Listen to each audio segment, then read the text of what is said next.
dengan tekad kuatkan hati, negeri ini memanggilmu kawan. Belajar bergerak berbagi untuk negeri, guru penggerak majukan pendidikan. Guru penggerak menghamba pada murid, kreatif rancang pembelajaran. Hargai potensi, tingkatkan prestasi, lahirkan profil pelajar Pancasila. Selamat siang Ibu Tina, apa kabarnya hari ini? Siang Pak, alhamdulillah sehat. Bapak gimana kabarnya hari ini? Alhamdulillah saya juga sehat Bu ya.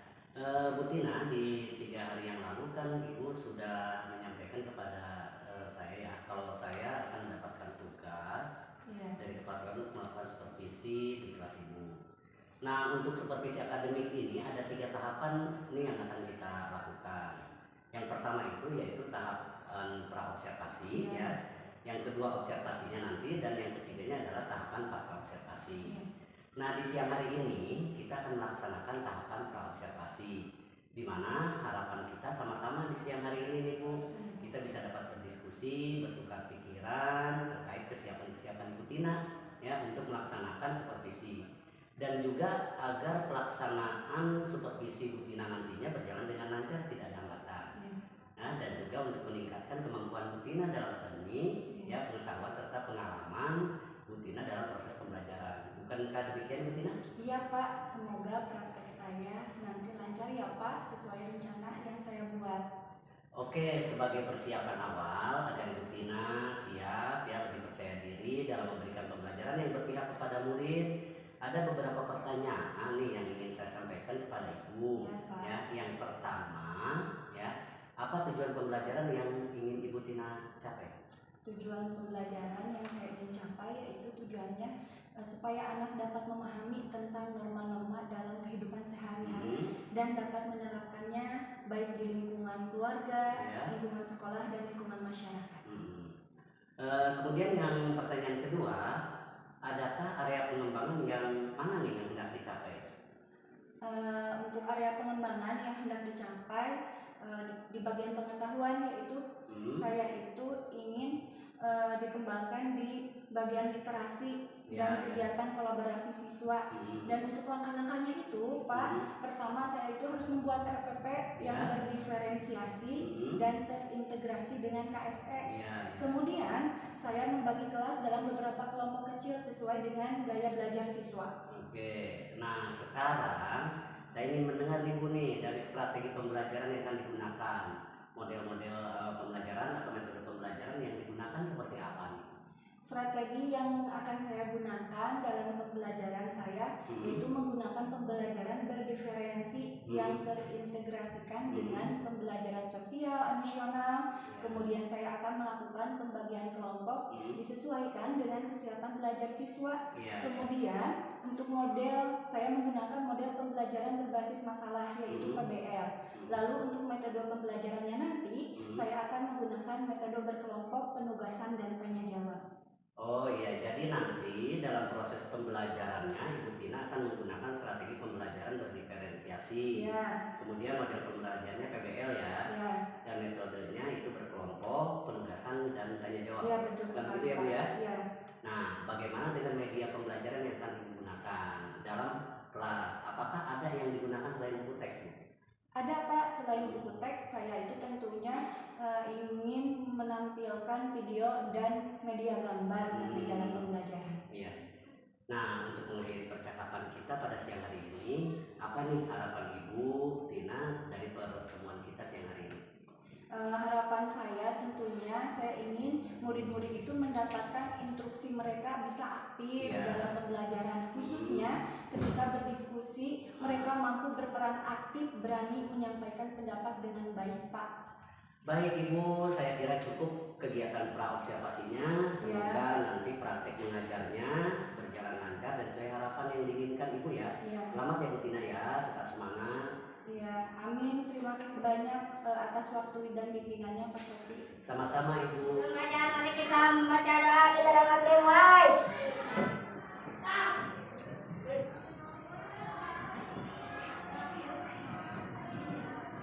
Selesai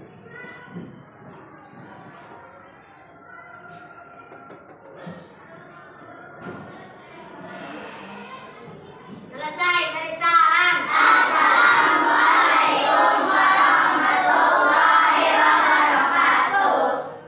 Waalaikumsalam warahmatullahi wabarakatuh. Assalamualaikum warahmatullahi wabarakatuh.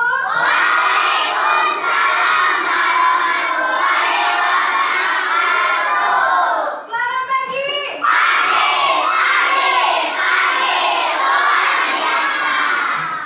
Apa kabar hari ini?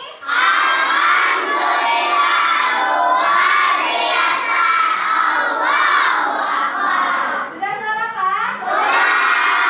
Alhamdulillah sudah. Ibu mau tanya kenapa pagi-pagi kita harus sarapan terlebih dahulu? Ya, betul yang kalian tadi katakan betul semua. Supaya sehat, supaya tidak sakit perut, supaya terhindar dari penyakit. Tapi sebelumnya ibu mau tanya dulu. Tadi pagi kalian kan baru pagi-pagi, tapi kalian sudah melaksanakan kewajibannya tidak untuk sholat subuh? Sholat itu penting ya? Harus dikerjakan. Tentunya tadi juga sebelum kita belajar kalian sudah berdoa. Kenapa pagi-pagi kita harus berdoa? Supaya apa lagi? Iya, supaya memahami materi yang ibu sampaikan supaya pintar betul ya. Alhamdulillah ya. Jadi wajib ya berdoa terlebih dahulu. Hari ini siapa yang tidak masuk ke sekolah?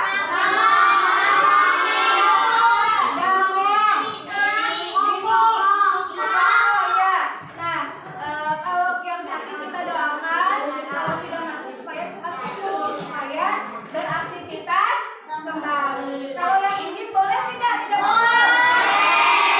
Boleh, karena ada kepentingan dan satu dan lain hal boleh ya. Tapi kalau yang Alma bagaimana? Harus dijemput. Harus dijemput ke rumahnya. Diberikan apa? Supaya semangat untuk belajar. Betul sekali. Anak-anak untuk mengawali pagi hari ini, seperti biasa kita melakukan pembiasaan, yaitu dengan menyanyikan lagu kebangsaan Indonesia Raya untuk menumbuhkan rasa cinta kita terhadap tanah air Indonesia. Boleh kemudian maju ke depan, yang lainnya berdiri dalam keadaan siap. Keluarkan suaranya. Semuanya berdiri.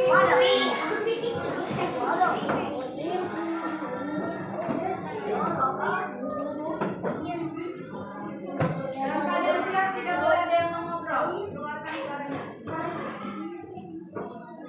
Hiduplah Indonesia Raya. Indonesia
kembali ke tempatnya.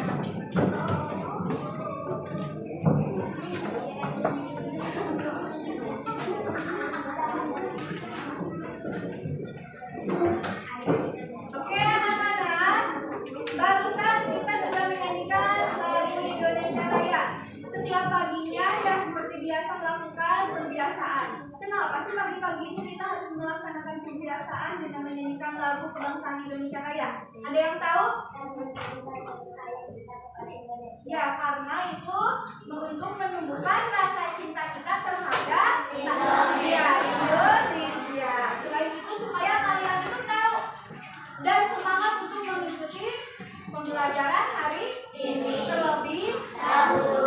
Ya, nah, seperti biasa, selain menyanyikan lagu kebangsaan Indonesia Raya itu juga dinyanyikannya pada hari apa? Hari Senin. Ya, dilaksanakan hari Senin. Yaitu merupakan kewajiban kita sebagai warga negara Indonesia, yaitu dengan melaksanakan upacara bendera. Anak-anak biar lebih semangat, coba tepuk semangat.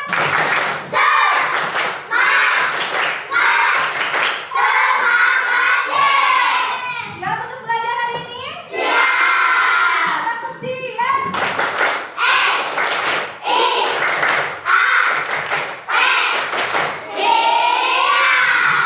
Anak-anak, pada pembelajaran hari ini kita belajarnya tentang pendidikan kewarganegaraan. Tapi sebelumnya Ibu mau bertanya sama kalian, di minggu yang lalu kalian belajar tentang apa sih? Tentang norma, ya. Nah, pada hari ini kita juga akan belajar tentang norma, cara penerapan nilai dan aturan di lingkungan masyarakat. Tujuannya yaitu untuk mengelompokkan norma dan aturan yang berlaku di lingkungan masyarakat dan memberikan contoh terhadap kita bagaimana cara penerapannya di lingkungan masyarakat, sekolah, dan keluarga. Nah, kalian nanti juga akan berkelompok untuk mengerjakan tugas kelompok dan nanti juga ada tugas sendiri-sendiri ya, individu. Nah, selain itu nanti yang dinilainya juga selain pengetahuan ada sikap, bagaimana sikap kalian ketika sedang belajar dalam kelompok, yaitu nanti yang dinilai adalah bekerja sama pada saat berdiskusi, kemudian bertanggung jawab ketika mengerjakan tugas. Begitupun sama seperti ketika kalian nanti mengerjakan tugas individu, ya. Nah, anak-anak, kalau kita melanggar norma atau aturan di lingkungan masyarakat, kelompoknya Pangeran Diponegoro bisa?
Yang sudah mereka kelompok 1, 2, 3. Semuanya ada 8 kelompok dan sudah 3 kelompok. Silakan buka lagi, kita tunggu teman yang lainnya ya. Jangan bercanda.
Ibu minta setiap perwakilannya untuk maju ke depan.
Gambar tersebut merupakan norma kesopanan. Anak tersebut sedang berpamitan kepada kedua orang tua. Dia saling dan mengucapkan. Misalnya, anak tersebut mengkonsumsi tidak pernah orang tuanya yang mencuci dan mengulanginya lagi.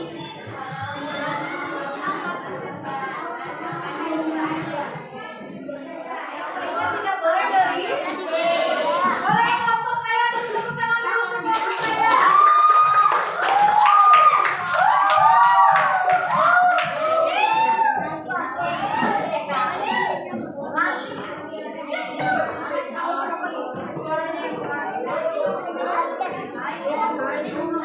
Assalamualaikum warahmatullahi wabarakatuh.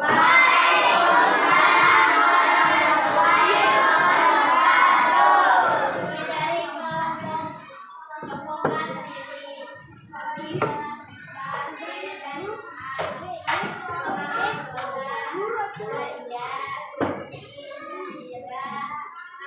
Nah, ini tidak boleh berisik ya, karena mau dijelaskan. Saya akan menceritakan norma tentang kesopanan. Gambar tersebut merupakan norma kesopanan. Anak tersebut sedang berpamitan kepada kedua orang tua. Dia saling dan mengucapkan. Misalnya, anak tersebut mengkonsumsi tidak pernah orang tuanya yang mencuci dan mengulanginya lagi.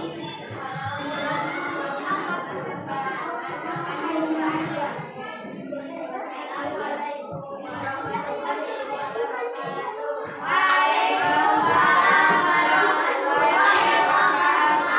Itu jawaban dari kelompok Kartini. Ada yang mau bertanya? Ada yang mau bertanya? Nah, tadi dia menceritakan tentang gambar yang ada pada cerita dan dia sudah menjelaskan. Nah, sekarang siapa lagi yang mau maju ke panggung untuk mempresentasikan hasil diskusi kelompoknya? Boleh siapa? Boleh kelompok Siska Mentari. Kelompok apa? Si Pomo, silakan.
tadi adalah tentang norma kesopanan, norma di dalam keluarga, norma dalam keluarga yang menerapkan di dalam kehidupan sehari-hari. Bahwa apa tadi mau berangkat pergi ke sekolah. Anak-anak baik dikumpulkan ini yang lembar tugas kelompoknya.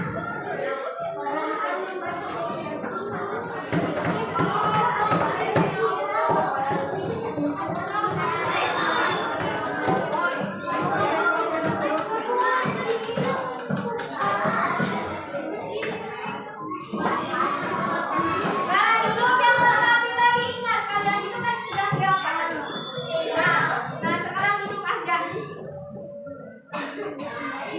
Duduk semuanya, duduk. Baik, setelah kalian mempresentasikan hasil diskusi kelompok dan kita sudah menyimpulkan, Ibu akan memberikan pertanyaan untuk kalian evaluasi ya. Ini baik dicatat di buku tugasnya.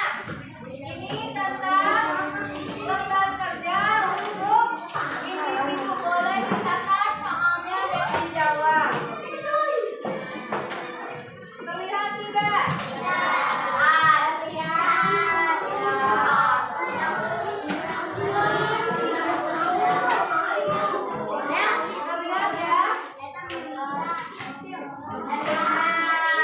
Silakan dicatat di bukunya masing-masing. Ini adalah soal yang harus dijawab. Individu silakan duduk. Gak boleh diambil tangan.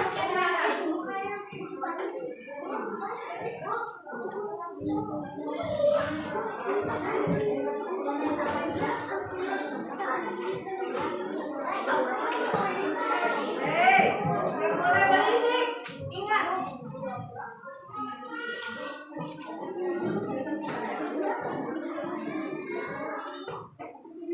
Kerjakan dengan penuh rasa tanggung jawab teliti ya. Kerjakan sendiri-sendiri. Kalau berdiskusi boleh, tapi tidak boleh mencontoh. Duduk di kelas, duduk. Besok duduk. Ini soalnya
Selesai balik salam.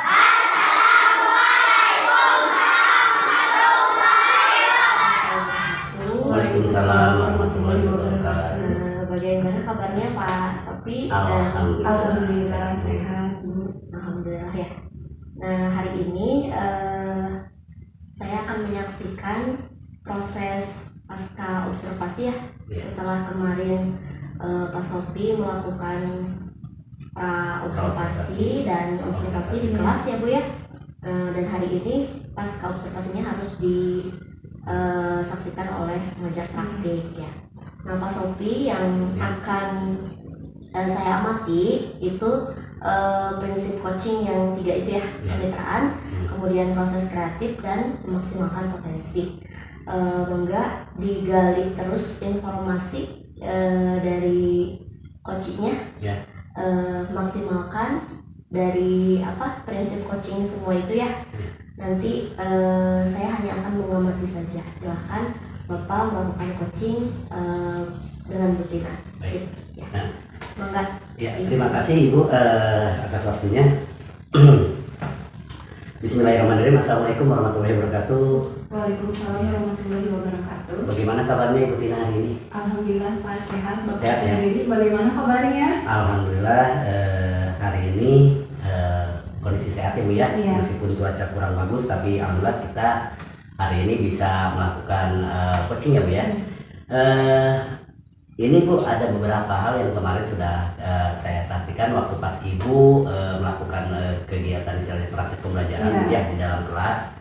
Karena waktu sebelumnya juga kita sudah melakukan wawancara praobservasi kemudian kemarin observasi. Nah sekarang Bu saya mau bertanya nih Bu, bagaimana nih perasaan setelah melaksanakan pembelajaran kemarin itu Bu di dalam kelas? Perasaan saya ketika melaksanakan pembelajaran di dalam kelas kemarin, menurut saya pembelajaran yang saya lakukan ketika berada dalam kelas menyenangkan. Terlebih siswanya itu bisa diajak kerjasama. Saya menyampaikan materinya, siswa dapat memahami dan mengerti pada pembelajaran yang saya jelaskan. Kemudian siswa dapat diarahkan dan diberikan instruksi pada saat pembelajaran. Oh iya, jadi menyenangkan Bu ya? Iya, menyenangkan. Baik Bu, kalau misalkan ini saya balik lagi ke itu kan ada yang area yang akan dikembangkan di sama Ibu ya. Iya. Jadi saya ingin dengar lagi Bu, ini area yang dikembangkan sesuai tujuan pembelajaran di dalam kelas itu yang waktu praobservasi itu seperti apa? Area yang akan saya kembangkan pada saat pembelajaran di kelas yaitu siswa dapat memahami tentang nilai dan norma baik di lingkungan keluarga, sekolah, dan masyarakat. Kemudian siswa dapat memberikan contoh dan menerapkan dalam kehidupan sehari-hari tentang nilai dan norma baik di lingkungan keluarga, sekolah, dan masyarakat. Berarti di pengetahuan ya? Iya. Pengetahuannya itu bisa memahami norma dengan istilahnya dengan baik. Iya. Kemudian di prakteknya berarti ya, di keterampilannya ya. Iya. Nah, bisa diceritakan kembali Bu, langkah-langkah pembelajaran apa nih yang Ibu lakukan di dalam pembelajaran di kelas tadi? Langkah-langkah yang saya lakukan ketika saya mengajar yaitu saya menggunakan model pembelajaran PBL. Pertama itu saya mengorientasikan siswa. Saya itu memperlihatkan dulu tayangan video kepada siswa, kemudian siswa mengamati, dan setelah itu saya menyuruh siswa mencatat hal-hal penting untuk mencari informasi pada video tersebut. Kemudian saya mengorganisasikan siswa dibentuk ke dalam kelompok sesuai kelompok yang sudah ditetapkan sebelumnya. Karena kan sebelumnya saya sudah memberikan asesmen kognitif pada siswa.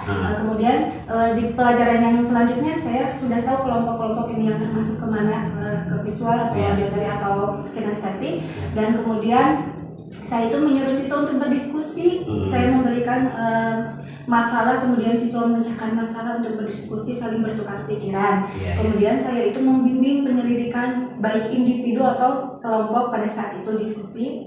Dan setelah itu saya menyuruh siswa untuk menyajikan hasil setelah berdiskusi, mempresentasikan setiap kelompok maju ke depan untuk mempresentasikan hasil diskusinya. Kemudian saya melakukan evaluasi tentang presentasi pada saat itu juga.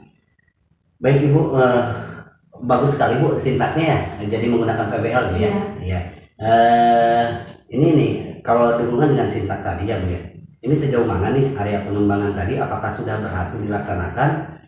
Apakah sesuai harapan Ibu atau tidak ya? Alhamdulillah yang sudah saya lakukan, alhamdulillah sudah sesuai harapan, di mana siswa bisa diajak bekerja sama pada saat pembelajaran, siswa dapat mengerti ketika diberikan arahan, ketika anak diberikan tujuan. Saya kan membacakan tujuannya terlebih dahulu, kemudian anak merespon dengan baik, suruh mengamati, anak mengamati dengan baik, kemudian suruh berdiskusi, anak itu cepat tanggap melakukan diskusi dengan kelompoknya masing-masing. Dan Jadi ketika berarti presentasi juga anak siap dan berani untuk maju ke depan. berarti sejauh ini terpenuhi ya Bu ya. Jadi Alhamdulillah, area pengembangan yang tadi sudah Ibu rencanakan berarti ini bisa tercapai Bu ya. Iya, alhamdulillah. Nah, pada saat proses pembelajaran Bu, kira-kiranya kendala apa saja nih yang dihadapi ya saat melakukan proses pembelajaran? Ada kendala nggak sih? Gitu. Tentunya ya ada kendala di mana kan semua siswa itu, murid saya itu jumlahnya ada 56 ya. Jadi susahnya untuk mengkondisikan anak untuk menjadi kondusif karena harusnya itu kan 28 idealnya ya diajarkan oleh satu guru. Nah, ini 56 siswa dan diajarkan oleh satu orang guru. Ya itu menjadi apa ya, menjadi tantangan buat saya karena kan setiap anak memiliki karakter yang berbeda-beda, Pak. Iya. Jadi 56 ya Bu ya, 56 oleh satu orang ya. Jadi mengkondisikan siswa yang agak memang istilahnya masih mengalami kendala ya. Nah, sejauh ini Bu, apakah proses pembelajaran sudah berjalan sesuai dengan yang direncanakan atau tidak nih Bu? Kalau saya ketika mau melaksanakan pembelajaran tentunya dengan perencanaan, persiapan, tapi ketika di lapangan apa teori dan pelaksanaan itu kan tentunya berbeda. Nah, maka apa yang saya ajarkan pasti ada kendala-kendalanya, tapi itu tidak apa-apa. Justru kita harus memperbaiki bagaimana kedepannya pembelajaran yang saya ajarkan kepada anak untuk lebih baik lagi. Materi yang saya sampaikan anak mudah memahaminya, karena menjadi seorang guru menurut saya itu tidak hanya menyampaikan materi kemudian selesai, tapi bagaimana anak itu dari karakternya, dari kognitif, sikap, terutama adab dan sikap mereka itu harus bagus. Oke, baik Ibu.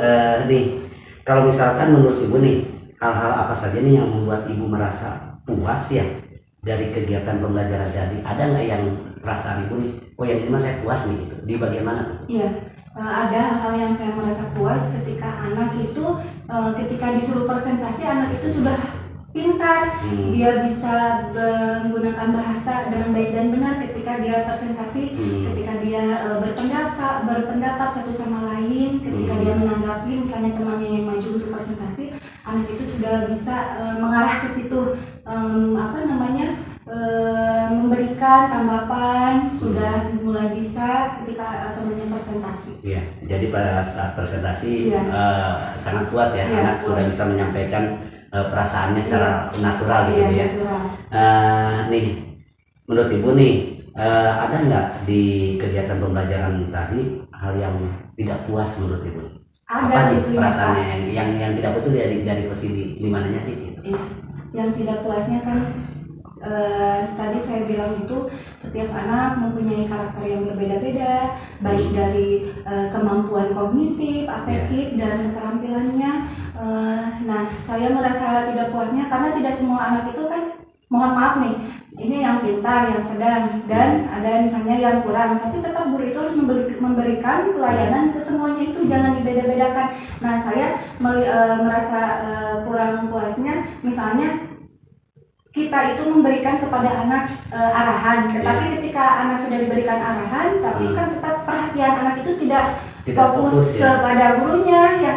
Contohnya misalnya ketika kegiatan berlangsung ada temannya yang satu misalnya susah dikondisikan mengganggu temannya, itu juga dapat menjadi kendala pada saat pembelajaran. Tapi lebih fokus ke pengetahuannya mungkin ya. Iya, pas saat posisinya kita misalkan ngambil penilaian di posisi pengetahuan, ternyata ada saja anak yang tidak mencapai KKM. Iya, ada saja. Iya. Baik. Dari pengamatan Ibu nih, kira-kiranya bagaimana ketercapaian kompetensi siswa Ibu? Berapa persen nih kira-kiranya? Kalau misalnya pas saat terakhir tadi gitu. Ketercapaian kompetensi siswa saya saya dalam semuanya 56 siswa itu ya, dari 56 75%. 75% bisa memahami ya. Bisa memahami. Selebihnya ya anak dengan apa namanya, dengan keadaan kondisi anak yang susah diatur atau apa, tapi tetap jangan dijadikan alasan, tapi bagaimana cara memberikan strategi yang tepat pada saat pembelajaran. Gitu Pak. Nah kalau begitu berarti ini ada nggak nih yang menurut Ibu nih kelihatan bahwa ini ada yang menjadi kesulitan siswa selama proses pembelajaran? Kira-kiranya apa sih yang menjadi kesulitan siswa dalam proses pembelajaran hingga yang 25%-nya misalkan itu? Ya 25%-nya contohnya. Kira-kiranya apa tuh? Anak itu misalnya kurang fokus ketika saya memberikan materi, menjelaskan, anak kurang memperhatikan, kemudian kesiapan belajar anak tentunya kesiapan belajar ya. Nah berarti itu kan dari sisi siswa ya Bu ya, kesulitan siswa itu di posisi seperti itu. Nah kalau sekarang di posisi Ibu nih, kesulitan Ibu selama proses pembelajaran itu apa sih? Kesulitan saya selama proses pembelajaran yang itu tadi, yang pertama tetap kembali lagi ketika kita dihadapkan pada siswa yang banyak 56 jadi susah untuk mengkondisikan anak untuk menjadi kondusif, itu sangat susah. Terlebih memang karena kekurangan guru ya, tentunya 56 siswa dengan 1 orang guru itu benar-benar sangat menguras energi, tentunya mental juga, persiapan baik dari fisiknya juga Pak. Nah kalau dalam proses pengkondisian siswa berarti kan kira-kira nih apa nih yang kira-kiranya bisa Ibu lakukan nih untuk mengatasi kesulitan itu, misalkan dalam ada modifikasi apa nih gitu dalam proses pembelajaran, apa nih kira-kiranya untuk mengatasi solusi seperti itu? Untuk mengatasi solusi itu untuk tetap anak fokus, memperhatikan, berarti tentunya saya itu harus menyusun strategi yang tepat. Kedua harus menggunakan metode yang bervariatif, tidak membuat anak bosan, tidak hanya memperlihatkan misalnya media gambar, tetapi visual, auditori, terutama untuk penerapan dalam kehidupan sehari-hari, lebih ke pembelajaran kontekstual di mana mengaitkan materi itu pada di kehidupan nyata real seperti itu, kalau memang pas nanti materinya gitu. Ya berarti dari mulai metode, strategi, bisa jadi dengan pengelompokan, kelompok besar ya, supaya istilahnya mereka juga tidak terlalu jenuh Bu ya. Gitu berarti bagaimana supaya anak tetap fokus, tetap bisa terkendali mungkin ya Bu ya. Tentunya belajarnya itu harus berpusat pada siswa. Ya. Baik Ibu, yang berikutnya ini mengenai pembelajaran ya. Hal-hal apa aja nih yang Ibu dapatkan di kegiatan pembelajaran yang sudah dilakukan? Pembelajaran yang sudah dilakukan tentunya pengalaman yang bermakna, yang dihadapkan seorang guru itu pertama itu harus bisa memang memberikan materi, kedua itu harus bisa menerapkan kepada diri anak, pemahaman anak sejauh mana, kemudian terutama lebih ke bagaimana anak kita itu supaya anak itu sikapnya baik, tentunya tidak hanya mengejar kognitifnya aja pengetahuan, tapi afektifnya, sikapnya dan keterampilannya juga. Nah yang terakhir ini Bu, sudah sampai ke penghujung di wawancara kita hari ini ya Bu. Kira-kiranya nih apa nih yang akan Ibu lakukan untuk pertemuan berikutnya? Untuk pertemuan berikutnya tentunya saya itu harus membuat siswa belajar semakin semangat, semakin menarik minat siswa, di mana berarti saya itu harus mempersiapkan pertama berarti media atau metode yang bervariatif, metode yang menarik siswa, minat siswa. Kedua harus berpusat pada siswa, memberikan anak itu supaya menjadi anak yang mandiri, kreatif, aktif, tentunya bertanggung jawab ketika dia berada di sekolah, ketika diberikan tugas dia mandiri dan bertanggung jawab pada saat mengerjakannya. Baik Ibu, saya rasa sudah cukup Bu ya. Semoga apa yang Ibu rencanakan Bu ke depan bisa berjalan dengan lancar. Saya ucapkan selamat Ibu, terima kasih atas waktunya. Mohon maaf, mudah-mudahan Ibu ke depannya juga dalam mengelola pembelajaran tentunya akan lebih bermakna Bu ya untuk siswa. Sekali lagi saya ucapkan terima kasih. Assalamualaikum warahmatullahi wabarakatuh. Waalaikumsalam warahmatullahi wabarakatuh.